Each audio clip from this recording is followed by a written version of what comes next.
Welcome to the Quick Stop F1 podcast. My name is Nyasha and you could have been anywhere in the world, but you're here with us. We appreciate that. Joining me today is someone who has been a bit smug online recently. I'm not going to lie. He's been a bit smug and with good reason.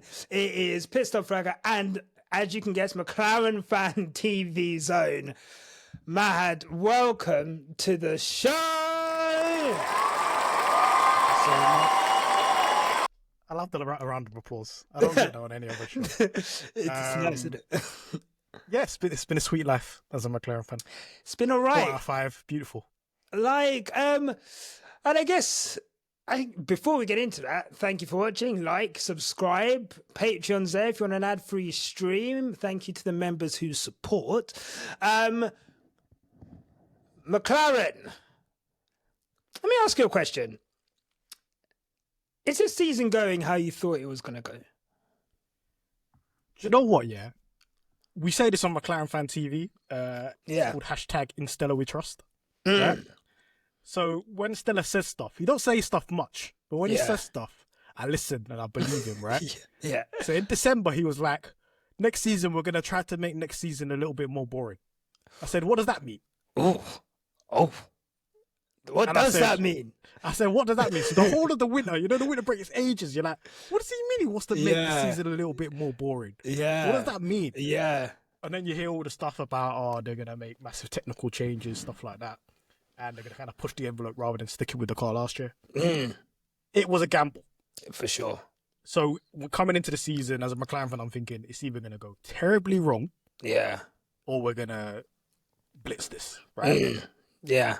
It's kind of been in between. I think the car is very good. Yeah. I would like a bigger gap. Wouldn't we all? I would like a 2014 Lewis Hamilton, Nico Rosberg gap, left the field gap. I haven't got that yet.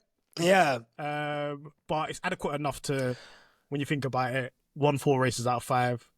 Got, I think, 3 poles out of 5. Yeah. I think that's the championship, first in the constructors.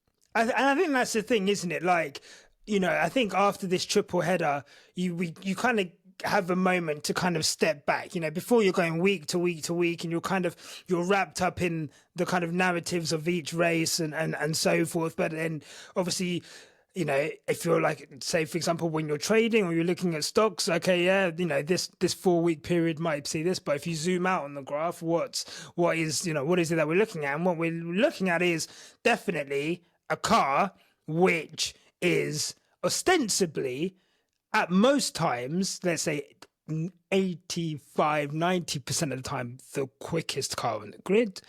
Do you agree with that? I would agree with that. Yeah. It's like I've got like an annoying voice over my shoulder, just an itch, Yeah. And it's called Red Bull when they dial in the car, and it pisses me off, and it's very annoying because they will do the underdog. We're terrible. When you find that narrow window, you're clearly up there. Yeah. Let's not pretend. Yeah. I feel like they do this whole shit show on purpose on Friday, where they're just terrible on purpose. They've been doing it for years. Where they're just awful, and then Saturday morning they just rock up. They're good for qualifying. Yeah, no, and it's all of a sudden. But then, like, it's almost as if it's not the team. It's Max. It's Max dragging that car. Dragging that horrible dog car to places that it shouldn't even be. And it's just like... And there's some engineers that have worked their balls off all night. Like, fuck's sake. They've got some guy in the sim for 15 hours. And they're like, nah, Max is taking all the credit. Okay, that's fine. Okay, fine. Yeah, fuck me then. But yeah, no, I think... Yeah, I would say that we're the fastest, but it's one of those seasons where, especially in qualifying, the margins are close, man. I've never seen margins like this in my life. They're tiny. I think race after race after race, we're looking at margins of less than 1/10 of a second. Sometimes, we're looking at hundredths of a second to separating pole and second place. And even people being within a tenth and a half, 2/10, top 3, top 4. So I guess for me, what I would say is, from what we saw, what we thought, after testing, I guess we all did think, or there was a prevailing thought that McLaren were going to be a step ahead of everyone else. You know, people are doing their long race calculations. Do you think that you guys are still trying to find a window, or trying to find where the sweet spot is in this car, or is that just maybe just a Lando issue, or what do you think is kind of stopping the drivers from getting to maybe that step ahead? I think we saw it in testing as well. Like, I think this car is very heavily focused on the race day. Yeah. The strength is in the race. Yeah. We kind of saw it before the rain started falling down in Australia. We were long gone. Yeah. That was our most like dominant one. Oscar and Lando were up the road. Yeah. Before the rain started. Yeah, overtaking Max on pace, then 13 seconds of like 10 laps. Yeah. Just gone. Yeah. So I think it's heavily weighted to race pace. And that's why people saw the doom and gloom. They're like, oh my God, McLaren. Yeah. Because they were doing the race pace runs in Yeah. It looked amazing, right? But it's qualifying when you're trying to squeeze that last 10th out, right? And that's where it becomes tricky. It's a bit of a diva car. Yeah. It'll step out on you and so on. And stepped out both on Lando and Oscar, right? Yeah. It's probably stepped out more on Lando than Oscar. But even then, there's scenarios where, for example, we should have got pole in Suzuka. Yeah. Oscar makes a mistake in sector 1. You should have been on pole. And then Lando kind of makes a mistake in the last corner. Should have been on pole. Yeah. These little margins there where when you try to get that last little drop out of the car, that last half a tenth, it's basically saying no. Yeah. So and that's where the waiting is right now. And when we look at Formula One at this moment in time, qualifying matters. I'm a big proponent of quality don't matter. Right? If the car's fast enough, you'll get there, yeah? But these tyres, these tracks, look at Japan. Japan on that Japan race was in any other scenario, in any other year, Max, they would have flown by past Max. Oh, yeah. Yeah. I think that was a wake-up call for, like, what we're going to see this season. Obviously, we had, I guess, you know, Australia was Australia, right? But then you go into Japan and was it China? So it was China after. China. You go into China afterwards, and again you get elements of that. You know, obviously Lewis Hamilton kind of being able to take pole and then not kind of having any trouble behind him. You know, in the sprint race, and then you know the main race wasn't exactly filled with fills and spills. But that Japan race, where what was it like 9 of the top 10 everyone in the top 6 or 7. Only Lewis made an overtake. Yeah, only Lewis made an overtake in the top 10, right? And you know, this isn't Monaco we're talking about. This isn't Singapore.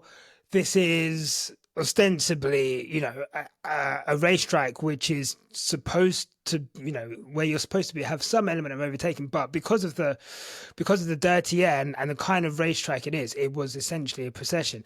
Do you worry then?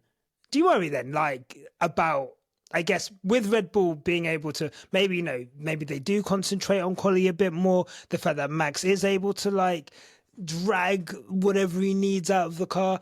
Do you worry about situations like Japan happening again?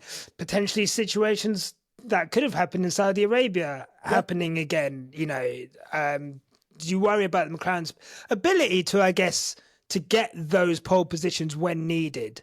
I get angry. I'm a passionate McLaren fan. I get upset on quali day when I don't see if it's Lando or Oscar on pole.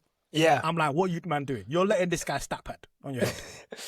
You're letting Max Verstappen look like an all-time great because you lot are not squeezing that last 10th out. And obviously, it's a talent thing. Max Verstappen's better than both them drivers, right? Yeah, but it's a case of if you get that perfect balance of what you need to do in that car on that lap, on that last bit, and you can control it when it's trying to be a little bit of a diva, you're gonna get pole. Yeah. Right? So is it a skill issue then? It's skill. It's not. I think if Max was in that car, I think he would get pole.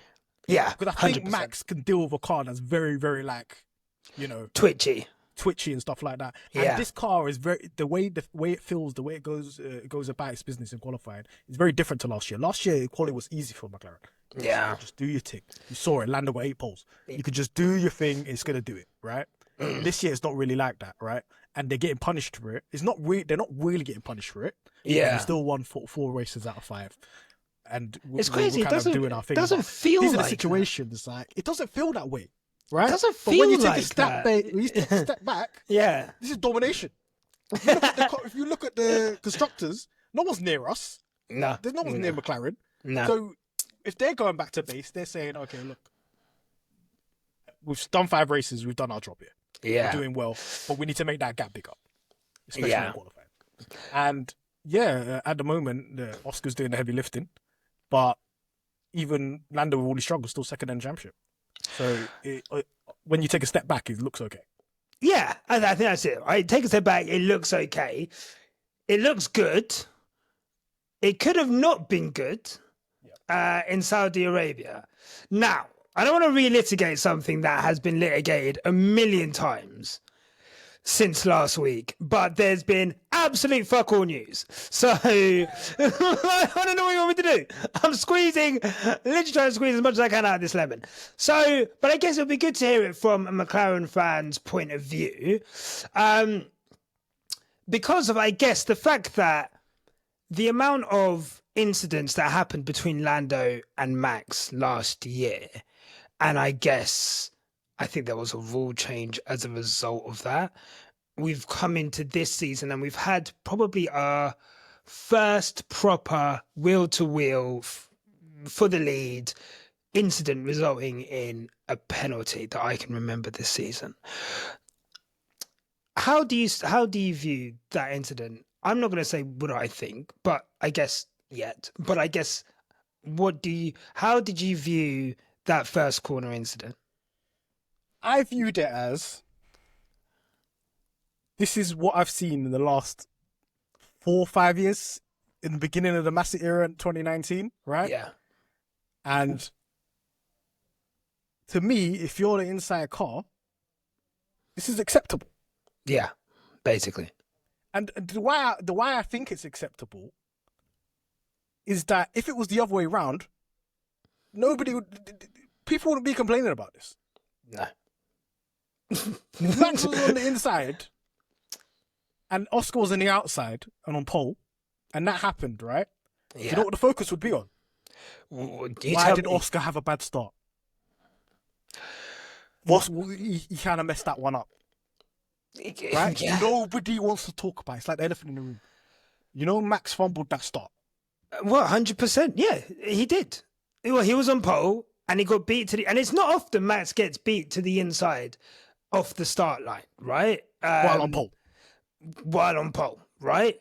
And it happened. And that's not to say that Max is bad or that, what Max did was I think that's the thing. I think people kind of get a bit confused when, like, you kind of, I think someone said, what do you expect Max to do? And it's like, well, pulling out is an option, or giving the place back. But of course, they were kind of hamstrung by the fact that the safety car kind of turns up straight away. And how do you organise that?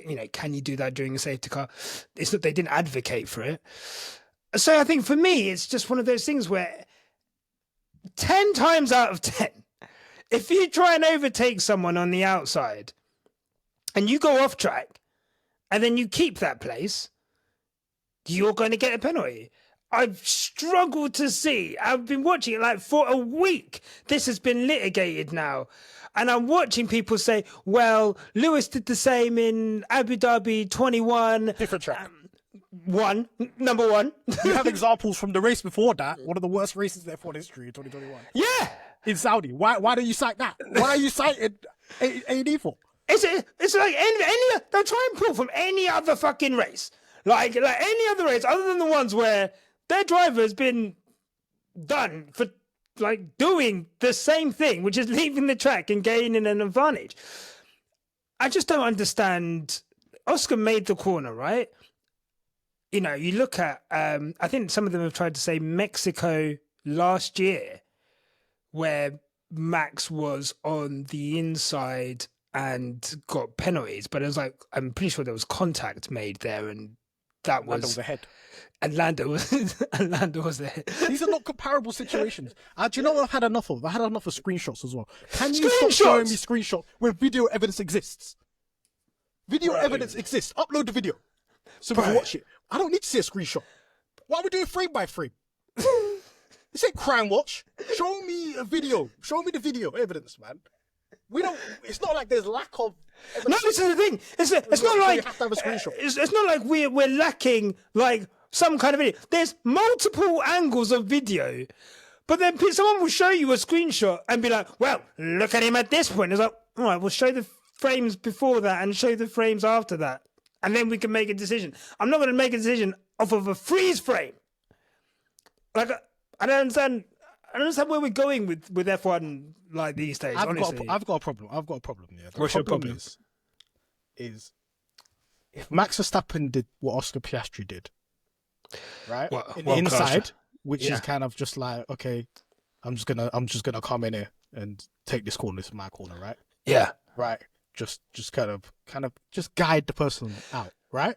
If Max Verstappen does that, all last year against Lando Norris, I got heard that. Yeah, this is just clever driving. Just clever driving. Just clever. He knows he's driving within the rule. He knows the rule book. Max Verstappen knows the rule book like the back of his hand, and that's just what's so good about him. That's why he was able to run Norris out in Brazil. Yeah. And Norris was not the one. Brazil, in Austin.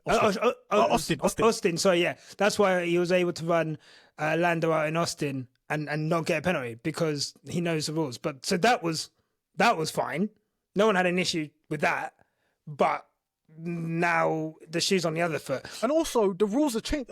Do not people keep up with what's going on? Right? They don't. From Austin, McLaren put in an appeal, right?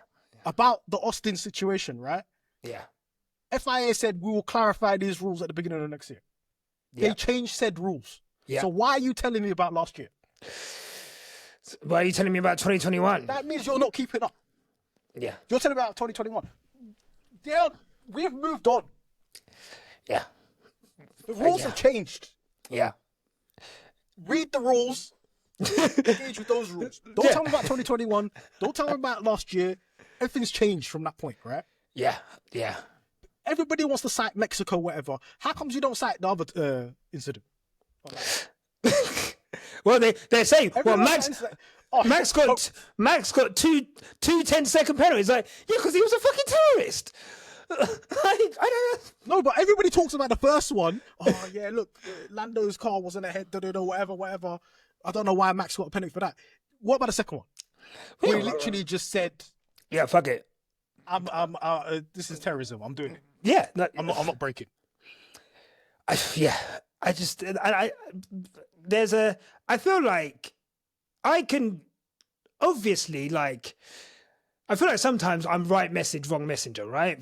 Because people know that I'm a Lewis Hamilton fan and, I'm not the biggest Max Verstappen fan, whatever. But, like, sometimes I feel like we're not talking about, like, I feel like there's so many straw man arguments used to defend, when it's your driver, it's like a straw man argument used to defend your driver. And this is to say, I've got nothing against Max Verstappen. I've got nothing against Red Bull in a sporting sense. They're just rivals. Like, do you mean for some reason in F1 you're not allowed to have rivals? But like the consternation and the crying about what happened last week just makes me like wonder, like, are we watching the same sport? Because if we are, and we know the rules of the sport, and we've seen what happens, and the thing is, bruv, Max Verstappen wasn't even the worst 10 seconds. You see what Liam Lawson got a 10-second penalty for? Like, these men are, like, they are clamping down on it. Like, and the thing is, Max is lucky he didn't get 10 seconds. He's lucky. If that happened on any other lap, he would have got 10 seconds. Because his opening lap, they took off 5 seconds for him.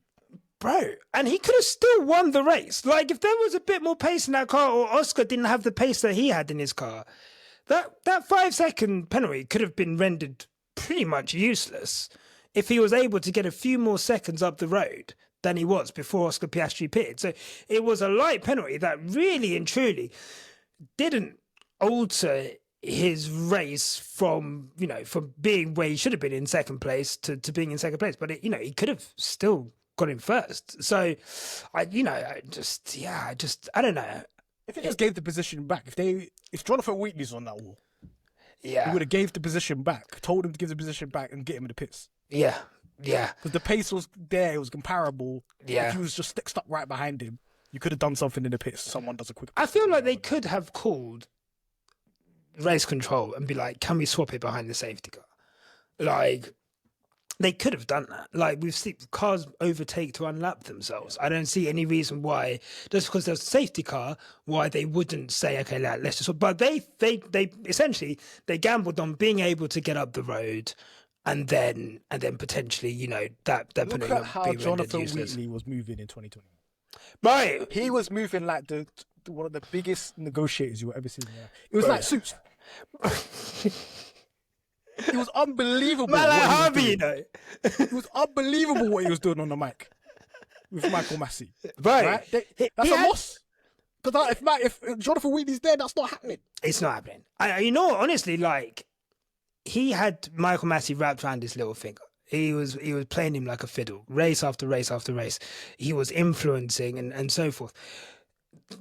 There was just no need for them, like, either like give the place back or just eat the 5 seconds. All of this rubbish happening afterwards, I think that, for me, that's where I'm just like... I think it's because it wasn't an eventful race. Yeah. In reality, if it's any other drivers, nobody's talking about this. Yeah, no, 100%. But majority of the time, when there is an incident about whose corner is it, so on and so on, there's always a common factor. What common denominator? There's always a driver there, and his name's Max Verstappen. That's an incident. If that's an incident between Lando Norris and Charles Leclerc, nobody is gonna talk about it for 2 weeks. Yeah, and it's because he has Max Verstappen's a brilliant driver. He's probably the best driver in the grid right now.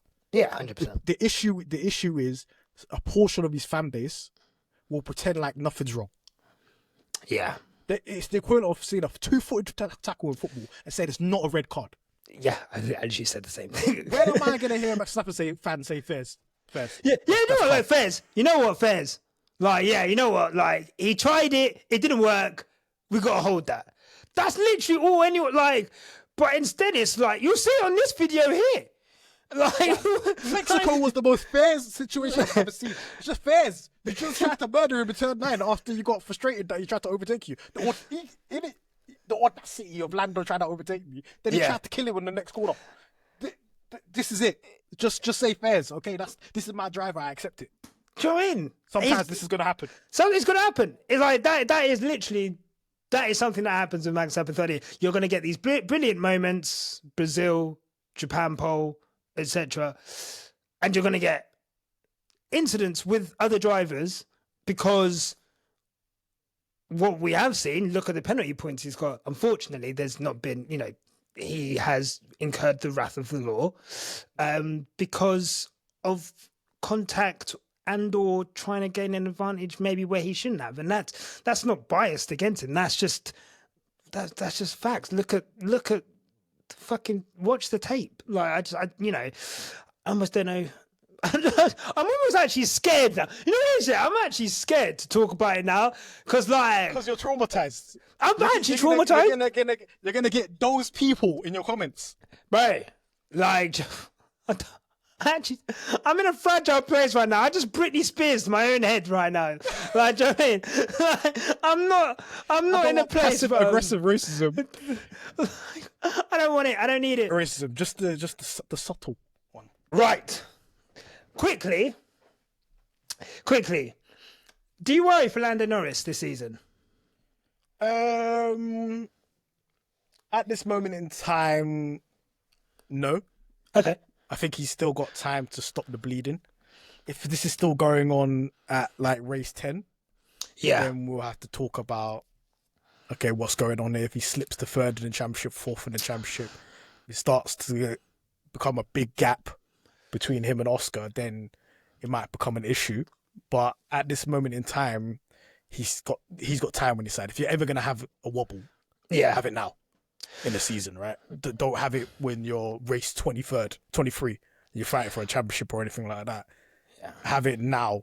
And I think as a McLaren fan, obviously I've seen Lando from the beginning, right? Yeah, of course. This is the first time I've seen him in his career basically saying, look, this car, I can't drive this. I do wonder about that. It feels... I've seen him blame himself before. I've seen him be very like self-critical, vocal about the job that he's doing before. Normally when it's about mistakes or failing to get lap time out. But when I heard him say, I just cannot, like, something's fundamentally changed with the car from last season to this season that I'm just not able to get. Obviously, as a Lewis Hamilton fan, it's something that I've heard for like the last 3 years now. It does set off alarm bells, I guess. Does that set off alarm bells for you? For me, I think at the beginning of the season, at pre-season, considering what changes were made, they're talking about changing the whole front suspension, and that means moving the steering rack, and it's going to change how the braking felt. Right. I said, and I don't think Oscar had a particular good pre-season test as well, because he didn't know what this car was doing anyway. I said it was just a race of who's going to adapt to this car first. Right. And right now, Oscar's adapting to it quicker than what Lando is, right? Because I think Lando's very much feeling the brakes. Yeah. He's kind of like guiding himself around the corner. He's trying to feel what the car's doing, to kind of preempt what it's going to do on the next corner, and so on and so on, right? He can't do that with this car. Because he's like, I can't feel what I need to feel out of the brakes and everything like that to kind of do what I need to do around to get that last little bit. Because I don't think Lando's got an issue with race pace. I don't think Lando has got an issue with anything else in terms of being quick, right? Yeah. You see him, he's quick in Q1, quick in Q2. Yeah. It's that last little bit. In Q3, he can't do it. Yeah. Especially the first run in Q3. He can't do it because he doesn't know what the car's going to do. As evidenced, I guess, by what we saw in Saudi Arabia. So I guess that leaves us with Oscar. Yeah. Is Oscar Piastri generational? I only asked that. The comments that we've got, I never expected a question to be as polarizing as is Oscar Piastri generational. And the response that we've got, or especially the response that Tandy got saying no, was over what I expected it to be. But also I found some people were so offended that we would even say that created discussion as well. So I guess I have my own thoughts on even just the term generational. I just think we've got to stop importing football terms into F1. But I guess for this, as a McLaren fan, as someone who's watched him up close in his third season now, is he a generational driver?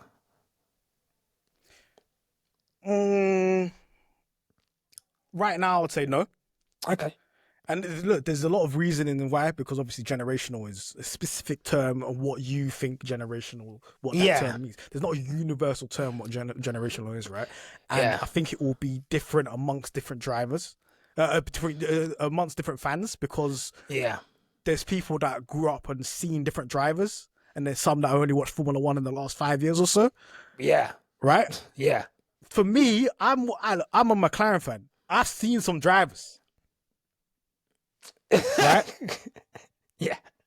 So I can't ignore just a couple. I can't ignore what I've seen before, right? Yeah. I've seen Lewis Hamilton come in 2007 as a rookie, doing absolute madness, right? And then I've seen Oscar Piastri as a rookie. That's not the same. It's not. Them diamonds are in a different light. Some diamonds are jumping. Yeah, some diamonds are dancing. Others are, just during them Argos fucking, them cubic zirconias. Exactly. So let's be careful with these terms, generational. Let's be very, very careful. He's a very, very good driver. But when we talk about the term generational, have you seen a generational driver lose 2 years in a row to a teammate that people don't think is generational? Yeah. I think that's the thing, isn't it? Like, if you don't think, if you're constantly online saying Lando Norris isn't good, he's not world championship material, he's this, he's that, up until last season, he was probably the most derided driver on the grid in terms of like, well, look, Lando, no wins, etc. And then And then if Lando Norris is beating him for 2 seasons, then can he really be classed as as generational? So and if everything that he's doing now, he's been absolutely fantastic this season. He's really taken a step, right? Everything he's doing now, I expected last year. Right. Okay. Right? Because I thought. So you think he's behind? You think he's behind on his development? I think he's behind on his development if he wants to be generational, right? Yeah. First year, the car was crap. These are very different cars, different times, whatever. I gave him a bly, right? Yeah. Second year, I was like, if you're really that guy, if your generation, if we're talking like your Schumachers, your Hamiltons, your Verstappens, second year, you're going to do the tick. Right? He didn't do the tick. He was nowhere near. And now he's doing the thing, but it coincides with a guy, his teammate, that's not doing it. Yeah. Let's not ignore that. We can't just ignore the elephant in the room, that his teammate is not doing it. When he was doing it, he was battering the guy. Yeah. Yeah. So it's a part and parcel of two things. I think obviously Oscar's taken a step. He's been very, very well. But you have to look at the benchmark as well. Is the benchmark doing well? No.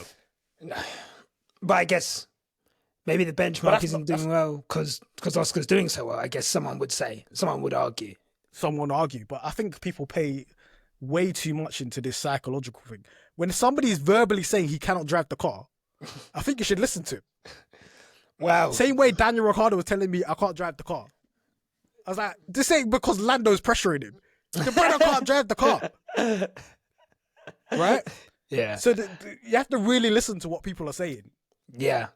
And kind of, even if they say it in passing, you kind of have to just kind of understand. Like, this is not, when Lewis Hamilton's like, I can't drive this Mercedes properly, right? This isn't because pressure of Russell. No. I mean, that's what people would have you believe. But but people can spin these narratives and do this thing about mentality, whatever. We've got somebody that's hypercritical on one side of the garage, and you got another guy that's just proper chilled out, relaxed. Yeah. No emotions, calm. Yeah. Right? So there's a perception of what the two characters are, rather than actually just seeing what they're actually saying to you and what's going on track, right? Yeah, rather than taking him at face value, essentially. Yeah. So Oscar, right now, he's in a very good position.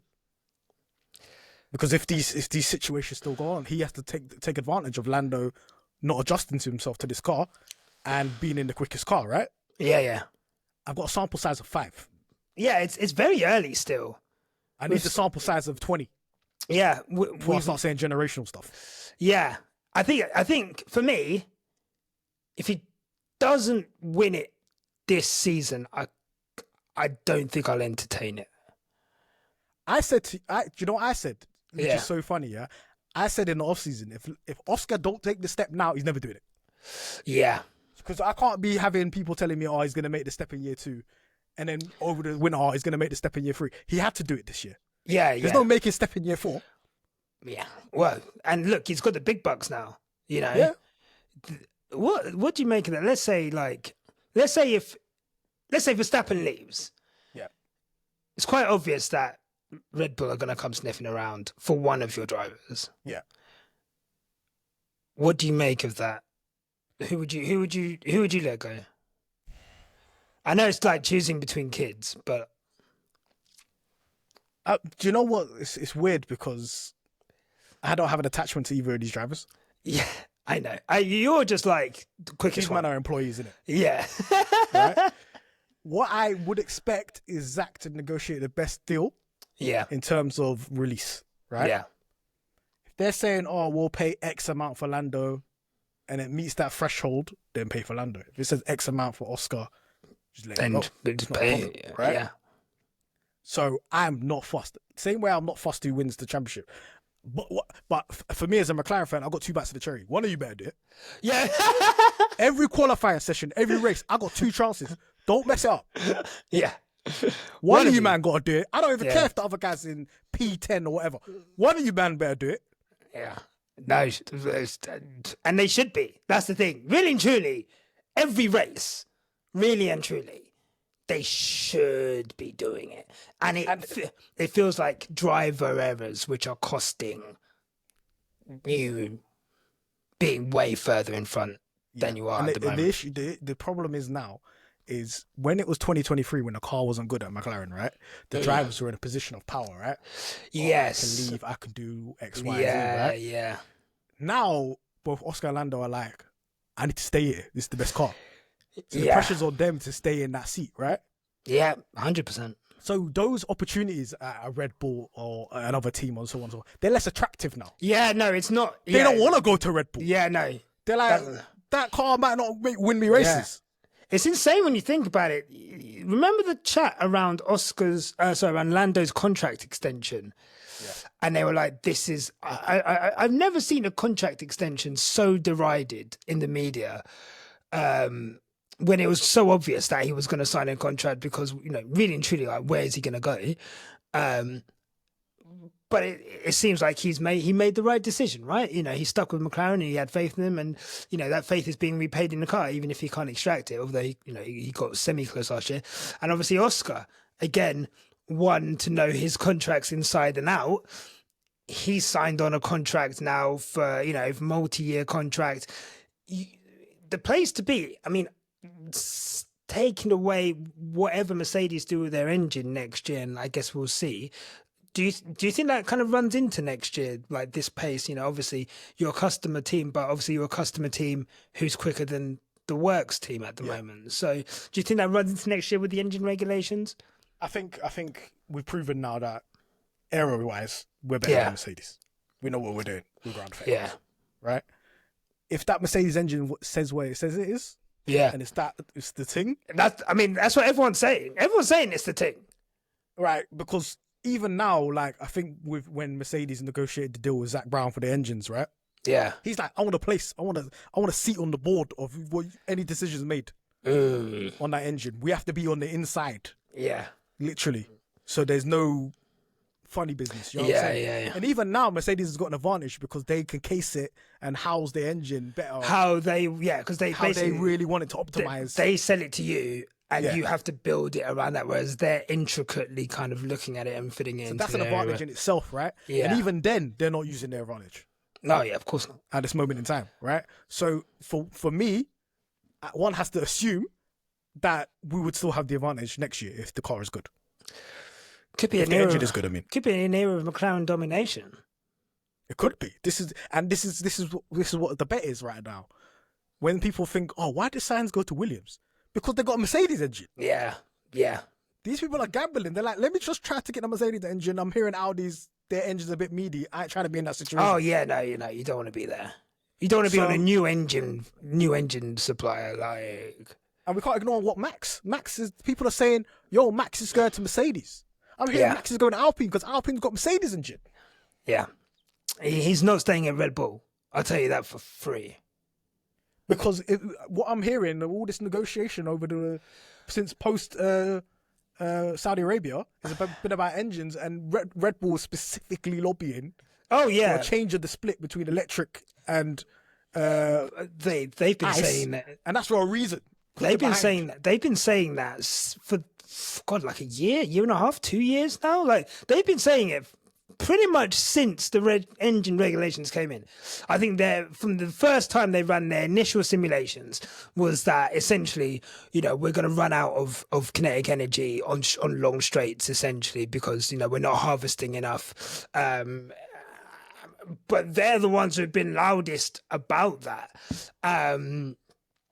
Which does point, and they're the ones who have been asking for freezes. Let's go for they're happy to go to V10s. Like they're trying to do anything to get out. Crazy. They are trying to do anything to get out of these engines or get out of these engines in their current state. And look, they're probably going to be the biggest between them and Audi. That 5% catch-up legislation that's come in, which is going to allow teams, who are 5% behind potentially to catch up. They're probably going to be the ones who are going to have to use it. I mean, building an engine from scratch is impossible. Yeah. I don't think people realise. Think about it. If I told you in 2005, Red Bull's going to make an engine. Bruv, it was mad enough that they were drinks. Like, it was mad enough they had cars. Let alone like it's incredible the commitment they've got to F1. Like that is, they are real racers. Like I'll give them that. Yeah, that's a real racing team. This isn't like a corporate extension. These men are racers. These men are racers. But to build an engine, I'm sorry, I don't think Ford have got that in terms of, the Red Bull powertrains and helping them with that. I think I was like trying to talk about trying to stay on with Honda for an extra year. Obviously, Aston Martin, like, I'm sorry, I took your girl a long time ago. Can't be coming back. Or they're going to be like, the price of the brick's gone up. It's crazy amount. Like, like when the police take people's coke and then sell it back to them, cut down American gangster. Do you know what I mean? They're selling back some like fucking. They're telling you it's A5. Yeah, you're not pocket. You're thinking it's A5 Wagyu and it's nowhere near, bro. It's the Wagyu that you can get from fucking Asda. So like, I do worry about Red Bull next season. And drivers know this, and any agent of these drivers worth their grain in salt know this as well. Oh yeah, 100%. So as a driver, you're thinking long term. I need to stay in a Mercedes engine. So for Oscar and Lando, they're like, let me just stay here. Oh, Nobody's trying to push me out. Yeah, it's comfy. Like it's comfy. It's comfy until we get to the championship rounds. I'm so interested in post summer break McLaren. I think Europe is going to be so fascinating. I think we're going to see more purpose-built tracks, although we have had 3 this year already, I guess, but as well as some street circuits. But I just think, what I've always said about McLaren, if there's any team that knows how to upgrade their car, it's McLaren. Their development is second to none on the grid. Is scary hours for the rest of the grid, and so I guess if we do get to a situation where neither driver after the summer break is really, really looking like they're the number one, favourite for the title numerically, I mean in point standing, not in narrative, then I'm interested to see how McLaren manage that next season, because of how they managed it. Well, they're not going to manage it. That's, they are Zach Brown is the Carlo Ancelotti of fucking F1 positive. Like, the economy will regulate itself. Is not managing. You know what? It's papaya rules, baby. Like, do whatever the fuck you want. Like, and I think, look, do you know what? Do you know what's so funny? Nyasha, I wouldn't care if they said, you man, do your thing. I wouldn't care if we were 20 seconds up the road. Yeah. You wouldn't care? I wouldn't care, because you man, do your thing. We're racing. Let's entertain the world. Let's go out there and do the thing. They're scared shitless of those two running into each other. I think that's the prevailing fear. They can't run into each other now. Yeah, the gap is not big enough. Yeah. Because then we're just giving up wins to Max. We're giving up wins to George. You can't do that now, right? Yeah. If we are literally 20 seconds up the road, the team will just say, "You man, do your thing." And I think as well, once the constructors, and again, post Europe and post summer break, once the constructors is wrapped up, essentially, once it's quite clear, well, no one's going to catch us in the constructors, then there is a bit more leeway to say, well, just have that. We've already won the constructors. No one's really going to catch us up here. Each team, like Red Bull have one driver essentially at the moment. Mercedes have 2 consistent drivers, but the pace isn't there. And then obviously Ferrari. Quickly, you are a Ferrari hater. Yes. You think I'm the other Dan just because Lewis Hamilton's there? This is the choice you made, Lewis. Did you see this coming? I kind of did. Yeah, and I feel like this is not even like a hater thing or anything like that. Yeah, I feel like he did. I felt when he got announced that he was going Ferrari last year, I felt sad. Really? Because I know what Ferrari are about, man. Yeah, I did as well, but I just like, close my eyes. You saw the pictures, you saw the announcement, you saw everything. You was like, "Oh, this is amazing." They fucking hooked me in real fucking good, bro. I know, yeah. I think that the way the marketing and the hype basically made all of us forget everything we've ever said about Ferrari is hilarious. Like, they're a joke team, they're inconsistent, like, strategy is not great. Fucking, do you know what I mean? Like, last season they started out quite poorly. It wasn't until the back end of last season where they really started to pick things up. And there's nothing that's happening this season that's any different to any other Ferrari season in recent memory other than 2022, pretty much, where it was the other way around and they started well and then faded. There's nothing different that we're seeing now, other than the fact that Lewis Hamilton now drives for Ferrari. And I think there's even more scrutiny on that. Do you know what confirmed it for me? When I heard over the winter they're changing 99% of the car.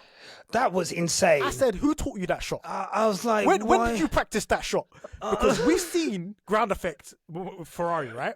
We've seen this, right? How many changes of direction have you done? So many. Since 2022, right? And 2022 is not even their fault. Because 2022, they were fast at the blocks. They were good, right? They were fumbling races because of literally decisions. Yeah. Right? They were still rapid. And their driver just driving it off into the... Do you know what I mean? Yeah. So, and the fact that Toto Wolff came through with that technical directive and it absolutely nerfed your car, right? Yeah. Fair play, right? Yeah. If that technical directive didn't happen, Ferrari might still be fast right now, right? Yeah. Regarding the ride height and whatever, the porpoising. Yeah. So you did a good job, but not did a good job coming into the 2022 with a very, very good car, fastest car at the block, right? Yeah. 2023 change of direction, just in the mire, absolute mud. Only got out of the mire in 2024 mid-season. Yeah.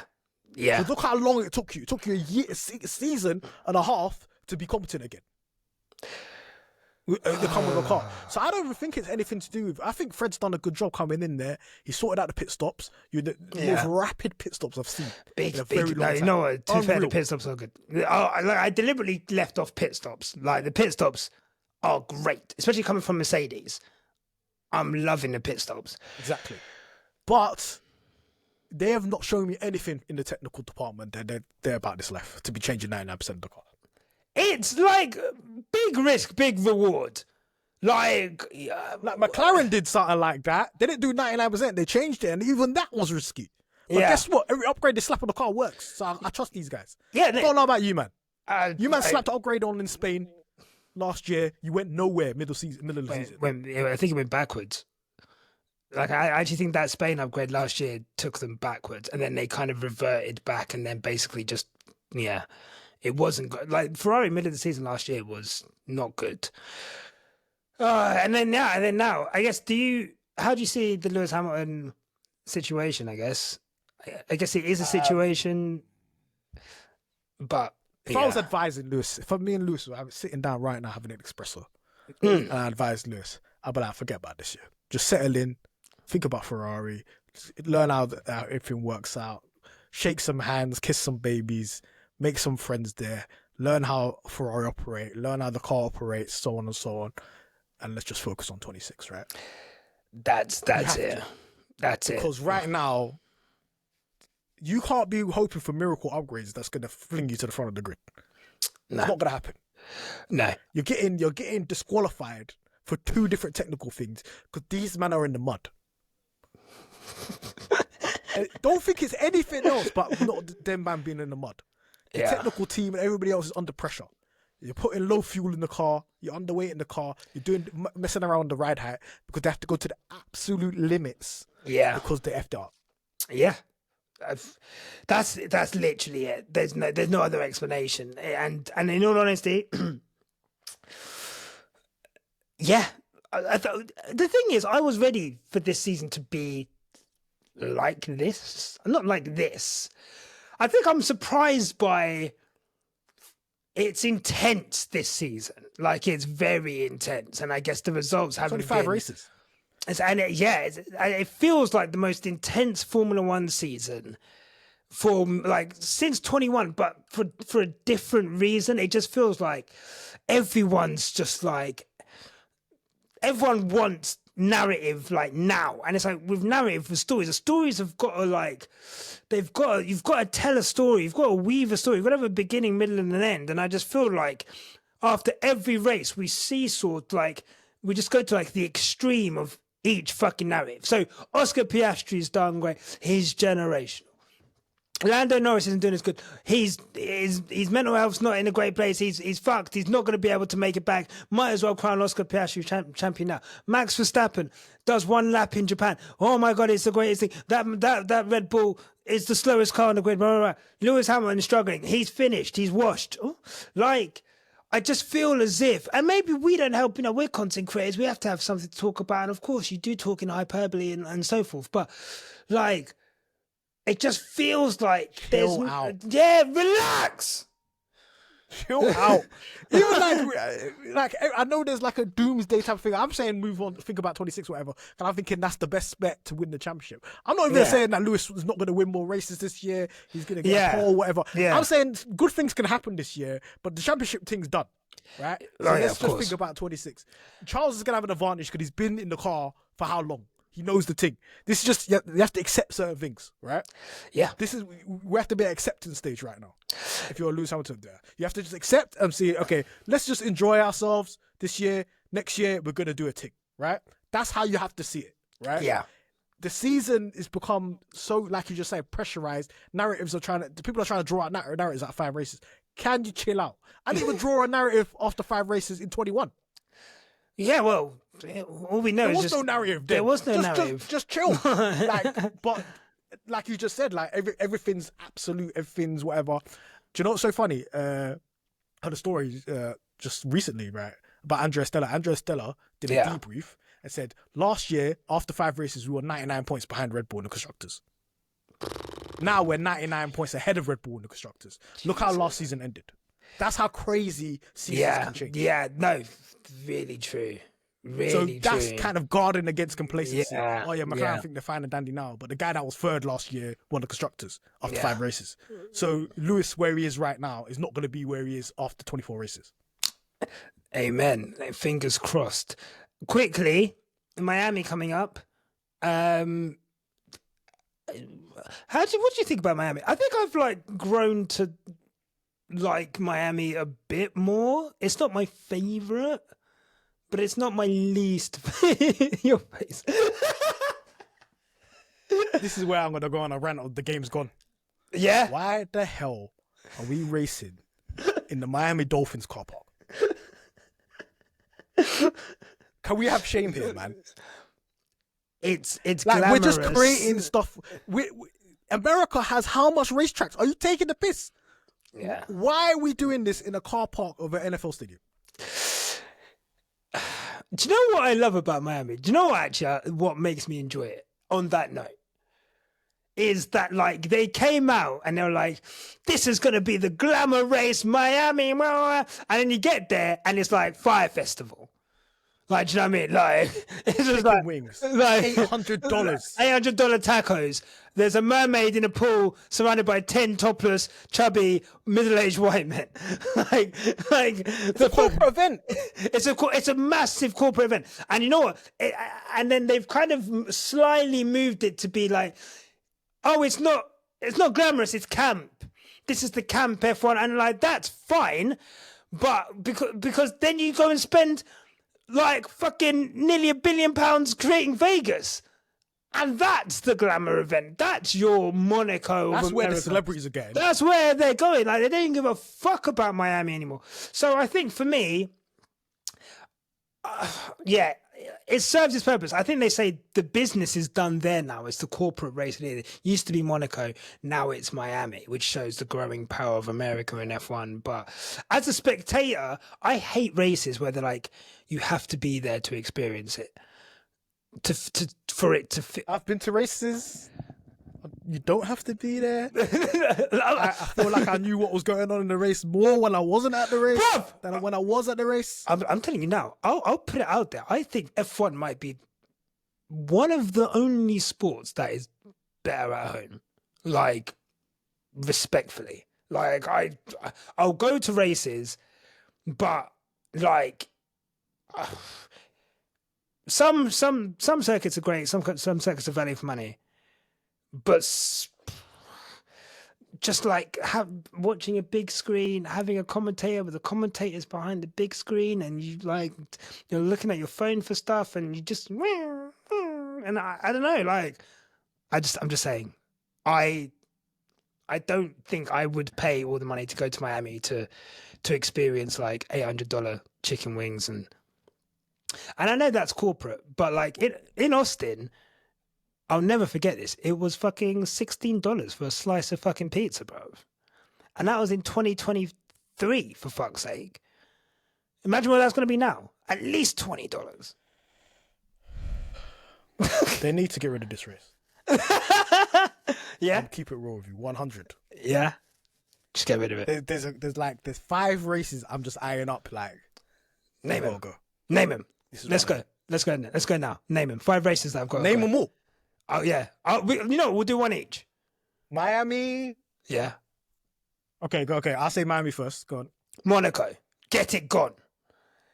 Get it gone. Get it out. Monaco. Get out. What's the best qualifying? I don't care. Tell me right now. Either change the format of the weekend. The great times you have on Saturday do not make up for Sunday. I'm sorry. All right. What if I think I think Monaco needs to stay, but turn it into 2 time trials. Time trials, bro. If it's a time trial thing, then fine. If it's a rally thing and you go round one way and then maybe you go backwards the other way, I don't give a fuck. Yeah? I'm saying, like, something's got to change. This 2-stop thing they're going to do is not going to do nothing. It's not going to do anything. Anyway. That was controversial. Now. I've got a couple others which are less controversial, but I just wanted to get that one out. Do you know what my controversial one is? Yeah, go on. Get rid of? Yeah. Saudi Arabia. Jeddah. Go. Although, to be fair, they are getting rid of it. They are getting rid of it, though, to be fair. I know, but the other track that Saudi's making looks like Rainbow Road. I'm there. Down there. For Rainbow Road. All right, I'm flying out. I'm going out there, bro. I'm seeing a ramp like this. Bro, I'm like, if somebody bins it, they're dead. Like, they're off. If there's like a banana on the track, someone's fucking spinning off and out of the circuit. Like, it looks insane. I've never seen a render where I'm like, oh God. I don't even know how that's gonna look, but that looks like racing in the future, like racing in space. That's what I'm here for. I think it's called Qadiyah. I'm there. Yeah. I'm there. So there's a reason why they're changing Jeddah to that, right? Jeddah was like, these are just straight lines, man. Man, you're on full throttle 70% of the time. I don't care, man. Yeah. Show me what, man. I just in dirty air. Just it's not good. One of the worst races of all time, Jeddah 2021. Literally, it's in the pantheon of worst races ever. Right? It's awful. It was bad. So this, I don't want to see this race. You could show me a race. It's the equivalent of, there's a procession, yeah, but it's just faster. Yeah, no, essentially. And the thing is, it was only supposed to be a temporary track, right? And it's just been pushed back and pushed back and pushed back. And it's like, and again, it's a great qualifying Saturday track. Yeah. Sunday, you're just waiting for someone to bin it, aren't you? What else would I give it? Spa. I was about to say Spa, but you know what? Something was like pulling me back. Just remembering all the good times in Spa. Because the thing is, in Spa, yeah, if it rains, it's top 10 track. At a very minimum. If it rains, it's a banger. It's a banger race. True. I don't care. Obviously, apart from 21 where it just rained out. It just rained too much. When it rains, I'll just think of all the times where Lewis Hamilton and McLaren, when it's raining in Spa, it's unreal stuff going on. Yeah, even like 98, you know, the massive, like, you know, with Jordan, like there's been classics. I just like, it's so boring. It's just like in the dry, it is so boring. Like, and it's so long and boring. I'm just like, I just think there's an issue right now with the cars, and I think there's an issue with some of the tracks. And I think changing the tracks is almost like you're putting the cart before the horse. I think these cars need to be smaller. True. And the moment they go smaller, you know, they're going smaller next year, but they're not going that much smaller. So I guess we'll see. If you told me like a couple of years ago, I would have said Vegas. Vegas is all right. I actually quite like Vegas. I've got no problem with Vegas. The fact that it's cold is rattling. Yeah. Because people before they did Vegas, I've been to Vegas in November. Yeah, in the nighttime, it's -5. You need a winter jacket, bro. It's cold, man. It's 5 degrees. It's blitz. Yeah. So that's a unique race on the calendar now because you don't really usually see cars in Formula One driving in cold conditions, right? Yeah, no, so struggling as well. Really struggling. Can't heat up the tires, nothing. So I like that scenario. AD's got to go. Oh my God. Let's not do this now, man. Oh, it's so bad. It's been trash since 2010. No, it's like, so bad. How many times do I need to see this? It's the worst race to end the season on. Like, you just know it's going to be a dull race.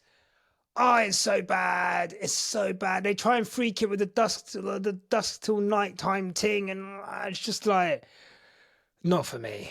Do you know what's so funny as well, yeah? Yeah. Like, one of the most... Everybody remembers the AD21. You saw the build up to it. It's amazing. Oh, my God, whatever. You know that race was... Cheeks. Stunk. It was cheeks. Something just dropped out. He was long gone. After that Perez tangle, he's gone. He was gone. He literally fucking jetted up the road, like on all the tires. Like we saw it last season. Lando Norris. I'm gone. See you, mate. Yeah, no, I'm off, and let's just get this race over and done with, and let's get to the Abu Dhabi like clubs. Like they don't give a fuck. Yeah, Abu Dhabi not good. All right. Well, out of all of those, okay, I won't get rid of Monaco. Probably Miami. Really, just does. Miami serves no purpose now. Since Las Vegas is in there, it literally serves no purpose. It's just no point in it, is there? Well, look, as much as I'd love, I hope it rains. Oh yeah, if it rains, I genuinely, I think we could be in for like an Australia situation. To be honest, like I don't think they've anticipated rain. It's a lot of walls. It's a lot of walls, and it's a fucking car park. Like, and Miami, when it rains, it fucking rains, bro. Like, so these wet weather tires are awful. Hopefully it does. We might see an all-timer. We might actually see an all-timer. I hope so. Shit tracks when it rains is an all-timer. Yeah, that's when it. To be fair, like that was the best Australian Grand Prix for years. Although to be fair, you had the chaos in what 22. When did Sainz?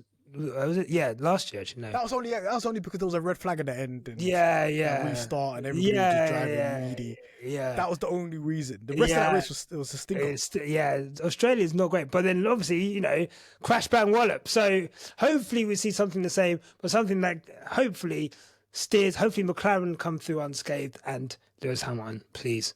Good result. Sprint race as well. Hey, that's a good thing. Lewis might win again. Yeah, no, you never know. I don't mind sprint races.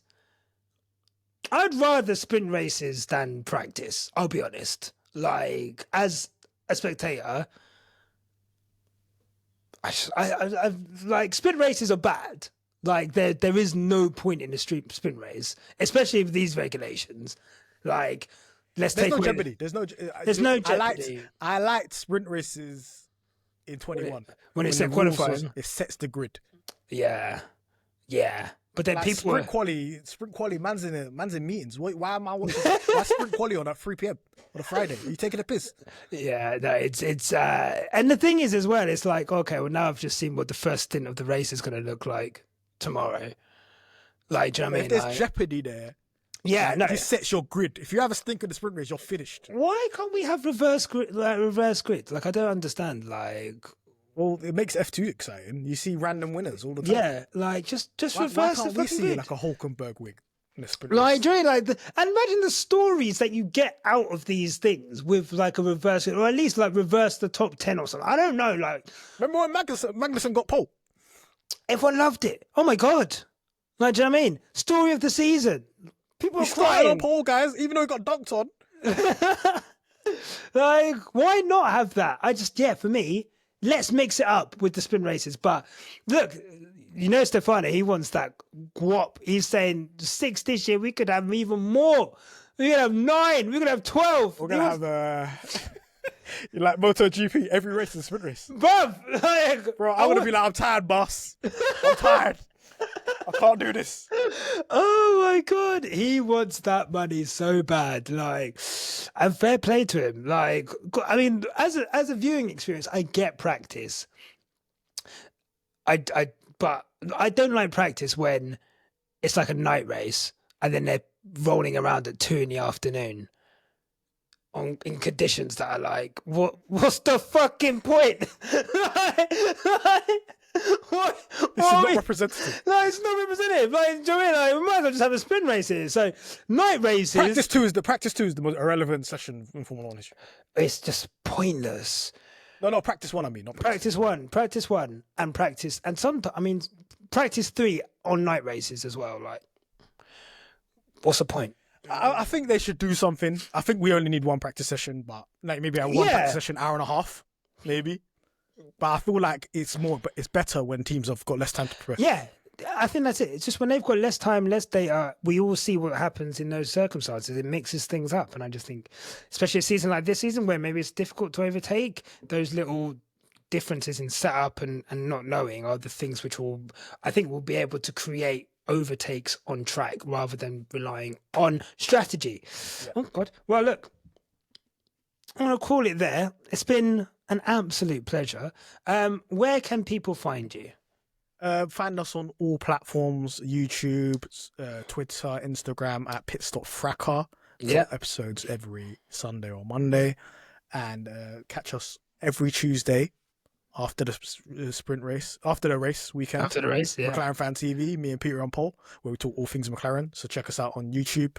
And yeah, that's it. Thank you for having me on. No, look, pleasure is all